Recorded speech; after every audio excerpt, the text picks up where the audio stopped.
Oklahoma started its 2021 college football playoff campaign with a victory over Tulane, just as everyone expected. Less expected was how close Tulane came to upending the number 2 ranked Sooners in the first game of the season.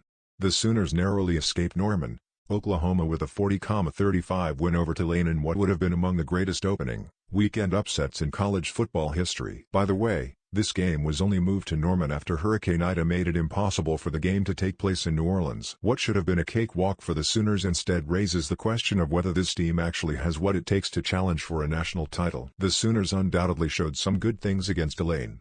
But, it's Tulane. And the longer it takes Lincoln Riley, Alex Grinch, Spencer Rattler and company to overcome their shortcomings from Saturday, the longer doubts around this team will persist. More college football scores, live results, updates, highlights from Week 1's top 25 games. Here's what you need to know about Oklahoma's uneven opener. Oklahoma's playoff hopes weren't the only thing that had a rocky start this year. Rattler looked less than inspiring against Tulane, completing 30 of 39 passes for 304 yards and a touchdown, adding another score on the ground.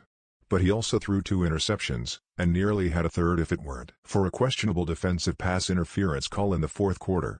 For example, his first 2 passes went for -5 yards, then his first pick of the day, Spencer Rattler's start versus Tulane, 1 of 2, 5 yards, 1 interception.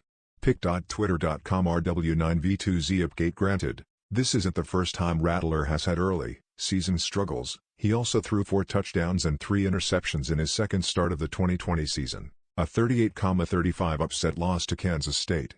He finished the season with 3,031 yards and 28 touchdowns. But, he was supposed to have everything together at the start of his third year in Riley's system. Instead, he was outplayed by a true freshman in Tulane's Michael Pratt, who completed 27 of 44 passes for 296 yards and 3 scores and added another on the ground. Luckily for Rattler, he won't face a defense that can keep up with the Sooners all season. But what happens when a team such as Texas, which can put up points, takes on the Sooners? He'll need to score more than his defense gives up.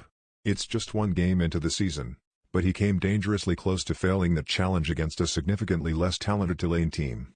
Speaking of the defense, the storyline surrounding Alex Grinch's defense this year is that it would no longer be a liability for Oklahoma's playoff hopes. No, more than that it could actually be a strength for this team. One game into the season, and that storyline looks weaker than the Sooners' defense did against the Green Wave on Saturday. They forced 3 fumbles and 3 sacks against Tulane. That's the good news. The bad news is they allowed 396 yards, only 34 fewer than Oklahoma's offense gained, and allowed Tulane to convert 4 of 6 fourth down conversions. 8 Tulane receivers had multiple receptions, led by Tyreek James' 6 reception, 95-yard game. Cameron Carroll, 4 catches, 19 yards, had 2 touchdown receptions. Will Wallace, 3 receptions, 27 yards, had another. It's not just that Tulane was able to pass the ball consistently. It's that Oklahoma had so many busted coverages that allowed Green Wave receivers to move the ball upfield largely uninhibited. That led to the final drive of the game, where Pratt fell a yard short on a 4th and 13 scramble to give Oklahoma the ball back and run the clock out. Had he stretched his arms out on the final dive, Tulane could have continued the drive and, who knows? Oklahoma faces Western Carolina before facing Nebraska in its first Power 5 game of the season. The defense needs to get its feet under it during that time, or it will continue to be more of a liability than a strength for the Sooners. No team in college football faced a tougher Week 1 challenge than Tulane.